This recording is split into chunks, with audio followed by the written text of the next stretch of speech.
Funding for this program is provided by Annenberg CPB to advance excellent teaching. Ancient Assyria, Babylon, Persia, out of their bloody wars our civilization grew. As one empire gave way to another, trade and culture spread, barbarians were tamed, and new cities were founded around the Mediterranean. From bronze to iron, this time on the Western tradition.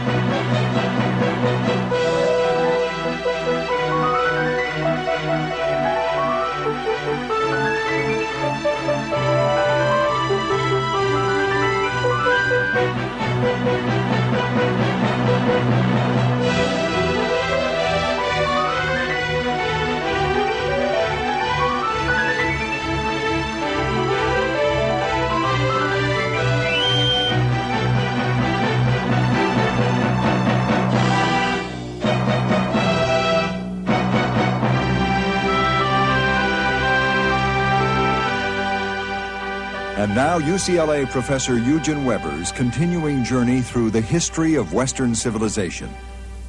Last time, you may recall, I ended on a subject dear to the heart of many of us, money. There was growing prosperity in Mesopotamia among the merchants and also among the temples which filled their treasuries and put the money out to rent. In other words, they acted rather like banks. And yet this new wealth benefited only a small part of the population. And oddly enough, one of the major factors in spreading the wealth and breaking up the rather stifling institutions of the third millennium were the great plundering wars in which the kings of Akkad and later of Babylon and Nineveh distinguished themselves. It was war, not peace, that spurred the greatest social changes. Some of the booty these kings fought for consisted of the jewels and ores they either could not or would not buy from savage tribes or from other foreigners. The Egyptians used to send armed expeditions to extract the copper ores in the Sinai desert. In the same way, Sumerians, and more especially the Semitic kings in Akkad and Babylon, sent expeditions north and west to get the raw materials they couldn't do without: metals, stone, timber. The plundering wars of kings like Sargon of Assyria around 1850 BC also shed tremendous quantities of blood. And if you read the annals of the kings of Assyria in northern Mesopotamia, you find them awash with pride and blood and gore. Cities are taken and plundered and burnt, captives are flayed or impaled alive, and heads, hands and feet are cut off in what sounds like industrial quantities. But between the rapes and murders and humiliations, there are also long lists of plunder: silver and gold and metals and crops and cattle and slaves. There is one revealing passage from the Assyrian king Assurbanipal of the 7th century BC who boasts, "The people, the asses, camels, sheep, I carried away as spoils to Assyria." When Assurbanipal distributed the camels and sheep to his people, there were so many that they came down in price until they were a drag on the market. As the king tells us, tavern keepers got camels, slaves received camels, brewers for a drink of beer, and gardeners for a basket of fresh dates. And so the forcible distribution of conquered wealth that had been hoarded in treasuries spread purchasing power throughout Mesopotamia. And this stimulated demand and it stimulated production, while at the same time war captives swelled the supply of slaves and of available skills. The merchants who then contracted to dispose of the loot and the tribute, these merchants could make profits, and the staff of the merchants would benefit too. And so a distinct social group began to take shape that we might call a middle class, in between the warriors and priests on one side and the poor masses on the other. And the money economy spread until even land, no longer the sole property of God or king, even the land came to be bought and sold just like any other commodity. And war also helped spread what we might call culture. The success of the Akkadian armies, for example, was due to their superior bronze weapons and their superior armor. If you wanted to resist the Akkadians, you had to manufacture similar armaments, you had to find smiths and supply them with raw materials, you had to organize trade. So the imperialism of societies like those in Mesopotamia either conquered and assimilated, or else generated resistance. And resistance in turn generated Bronze Age economies which were dependent on trade and which were as close to those of the aggressor as the resistors could possibly make them. It's possible, in fact, to argue that technological and economic improvements throughout history followed less the plow than the war chariot. And what was true in the early Bronze Age, around 2400 BC, seems to be equally true of the period of anarchy several hundred years later, when one barbarian dynasty succeeded another in Babylon, and nobody's property or life was safe from the endless raids and wars of the time. What happened in those circumstances was that the pillaging of the countryside and the disruption of the great estates emphasized the value of incorruptible and much more mobile metal wealth as compared to the real but perishable wealth produced by the land. It was easier to safeguard a bag full of silver than a field full of barley. During this period, the natural economy collapsed in anarchy over and over again. And this too encouraged the spread of the money economy. And as the money economy spread, or at least exchanges spread, production for the market became increasingly common. Businessmen realized that they could go in for speculative imports of cargoes of this or that to sell in the market, and that they could make better profits this way than by working on commission to get specific articles that a state or a temple might order. This was so in part because there were more people buying in the market. In Mesopotamia, as in Egypt, the end of the second millennium saw the rise of an army of literate officials appointed by the state, ranging from junior clerks to judges, collecting taxes and fines and keeping accounts, and they got their incomes not just in kind, but in money too. They didn't have farms of their own. They couldn't produce their own necessities any more than the soldiers could who came back with captives and goods, and so all wound up as buyers in the bazaar. And there were also growing numbers of professional priests as the victorious rulers and the superstitious citizens endowed more and more temples and chantries. And these priests would go shopping too. So now craftsmen and peasants find a growing market for their products, like these jars, and they begin at last to get a larger share in the technical benefits of civilization beside an arrow in the back. Metal begins to spread to the countryside, and even Egyptian peasants now start to use tools made of metal.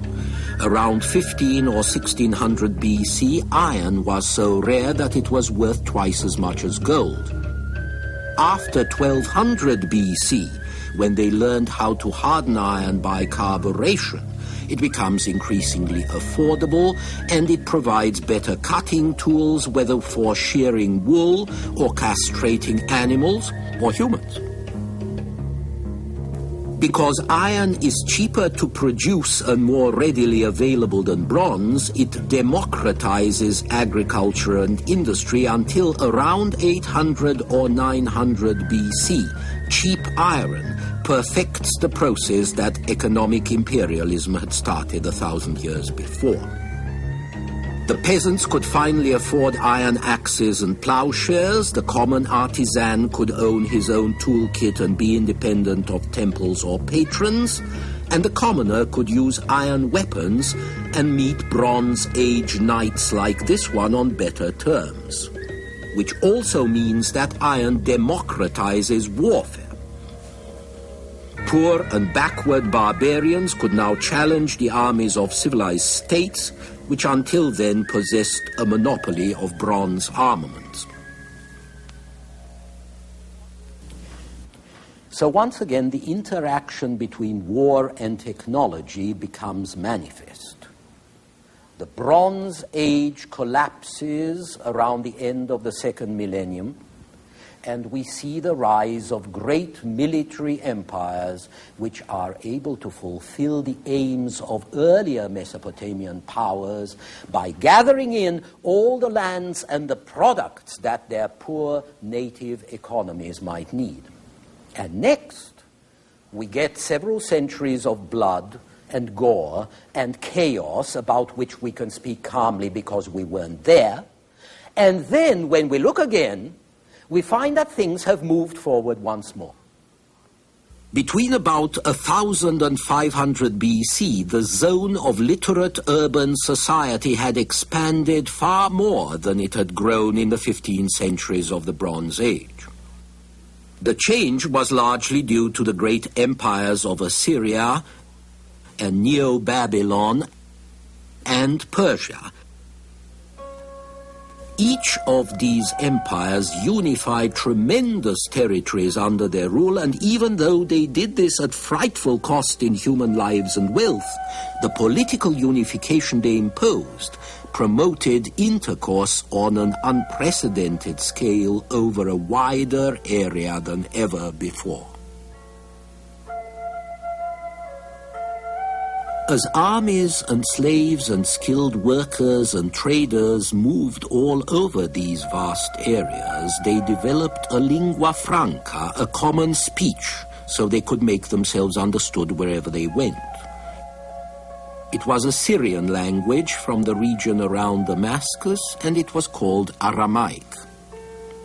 Aramaic had its own script with 22 letters, all consonants, as in most Semitic languages. It was then absorbed by the Chaldeans who ruled in Babylon, and later adopted as the official language of the Persian Empire around the 6th century BC. In the process, it replaced Hebrew as the language of some of the Old Testament texts, and it's probably what Jesus and his apostles spoke centuries later.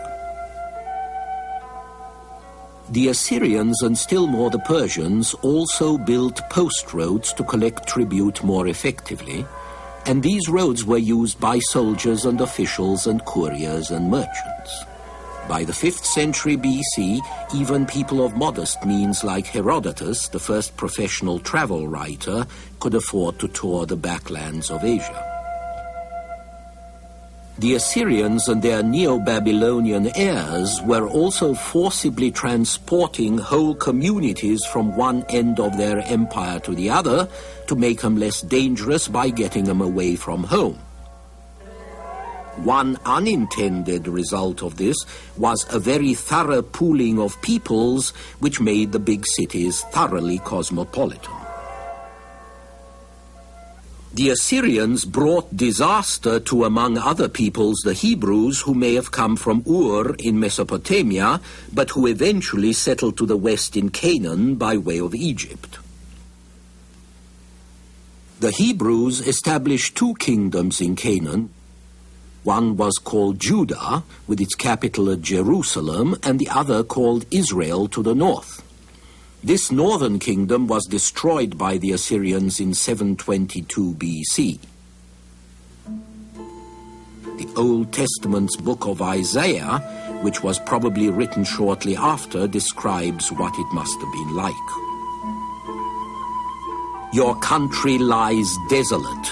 Your cities are burnt with fire. In your very presence, aliens devour your land. It is desolate as overthrown by aliens. And the daughter of Zion is left like a booth in a vineyard, like a lodge in a cucumber field, like a besieged city. In 586 BC, the Hebrew southern kingdom of Judah was also defeated, this time by the Babylonian king Nebuchadnezzar II. Thousands of captives were taken off to Babylon and enslaved.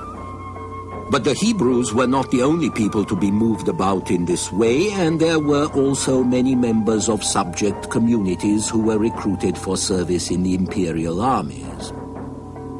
In the 6th and 5th centuries BC, the kings of Persia hired archers from Central Asia and Indian chariot troops to fight along with Syrian levies and Greek mercenaries. And these people carried the germs of one culture to another, just as the caravans and the ships that moved about in increasing number through the vast, relatively pacified, relatively secure empires. The largest of these empires was established in the 6th century BC when Cyrus the Great of Persia made an alliance with Babylon and then led a rebellion against the Medes, who were the overlords of Persia. Through subsequent conquests, the Persian Empire spread from India to the Aegean Sea. The Persians were warrior horsemen ruling over a terribly disparate empire. As conquerors, the Persians and Medes were the privileged dominant race. Their king was not a god, rather the delegate of a god, the way local people were used to having, and the way the god designated him was characteristic. The particular warrior chief whose horse, a sacred animal, had been the first to neigh in salute to the rising sun, became king. Whether the great king was mortal or divine, his subject peoples still had to pay tribute, as you can see them doing on the walls in Persepolis, the Persian capital in present-day Iran. The Medes and Persians themselves, on the other hand, owed only military service. But as the empire expanded, there weren't enough Medes and Persians to go round. So the subject peoples had to serve as well, which meant they were forced to bear arms in defense of a state that kept them in servitude. So the Persians really couldn't rely on their loyalty, as they eventually found out. Still, for a century or so, the Persian centralized bureaucratic state kept the peace, more or less, and that's nothing to scoff at. And the Persian peace helped to spread civilization from Asia Minor into the Mediterranean. There, in that great Midland Sea, a few hundred years before the birth of Christ, we find vigorous barbarians tamed by rubbing against Syrians, Phoenicians, Persians, Egyptians, barbarians who are going to create an intellectual and artistic renaissance which combines strength and a new vision with the technical skills that they learned from the older traditions of the Near East. After the 9th century BC, the Phoenicians founded new cities around the Mediterranean, and after the 8th century BC, the Greeks founded theirs. But these cities were not established to be provincial capitals and garrison towns and tax-gathering centers for the central power as the Asian cities were. Instead, they were overseas settlements of emigrant farmers for whom there was no room in the narrow coastal plain of Phoenicia and the still narrower valleys of Greece. What these colonists wanted were new lands to till, new fishing grounds, new bases for piracy and commerce. So the Phoenicians colonized North Africa, and from there, fanning out from Carthage, they colonized western Sicily, Sardinia, the coasts of Spain. While the Greeks spread round the Black Sea and westward to eastern Sicily, southern Italy, and on to Marseille. Finally, there were the Etruscans, a people from Asia Minor who had probably learned civilization through mercenary service in the imperial armies of the East, and who established themselves as a ruling class among the Indo-European farmers in central Italy around Florence. The Etruscans imposed their kind of civilization on the barbarian natives, and they founded small cities as centers of an urban economy. But some of the people they conquered with great brutality were able to expel their alien masters and turn the weapons of civilization against their oppressors. And among these people, the most notable would be an obscure tribe or federation in south-central Italy called the Romans. At any rate, one thing the Greek and Phoenician colonists brought with them was a simplified form of writing using 22 signs to denote the consonants, which had been developed in some Canaanite or Phoenician city and which would become the parent of our modern script. With the alphabet to simplify things, reading and writing became as simple as they are today. Literacy ceased to be the mysterious privilege of a highly specialized class of priests and scribes.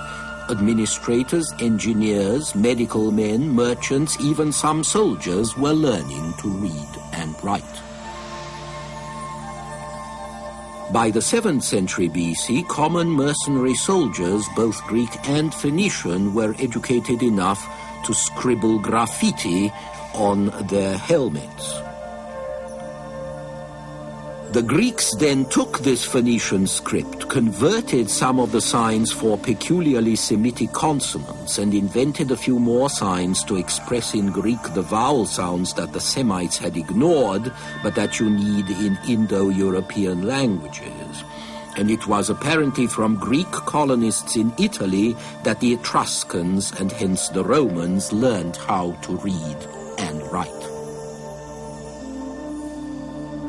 Of course, those who did read were not very numerous, but their appearance meant that a new distinction would join and reinforce the old distinctions between rich and poor, high and low.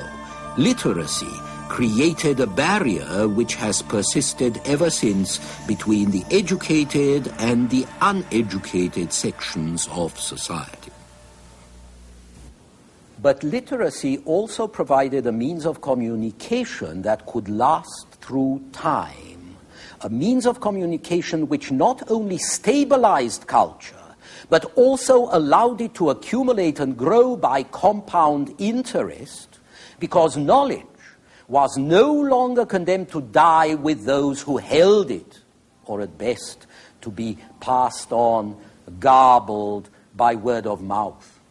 It could be recorded, preserved, assimilated by following generations, referred to, added to, summoned up at will, a treasury of memory and inspiration, or quite simply information.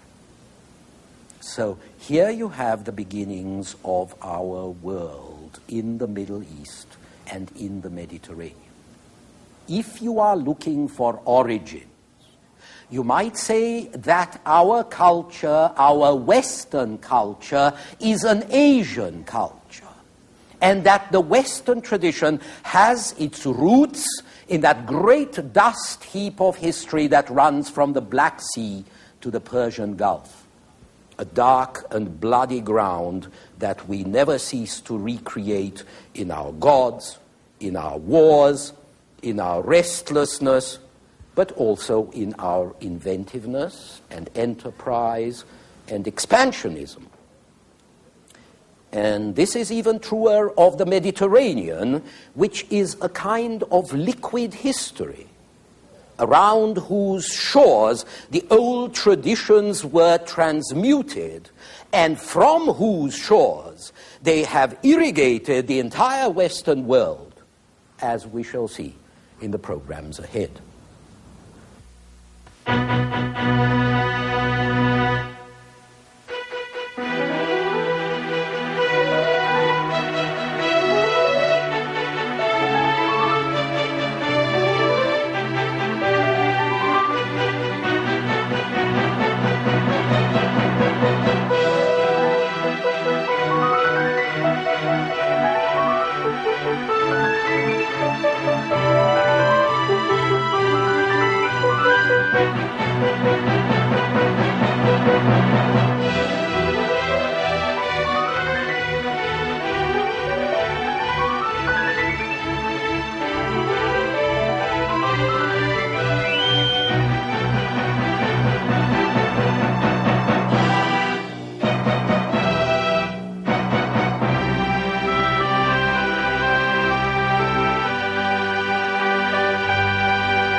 Funding for this program is provided by Annenberg CPB to advance excellent teaching. For information about this and other Annenberg CPB programs, call 1-800-LEARNER and visit us at www.learner.org.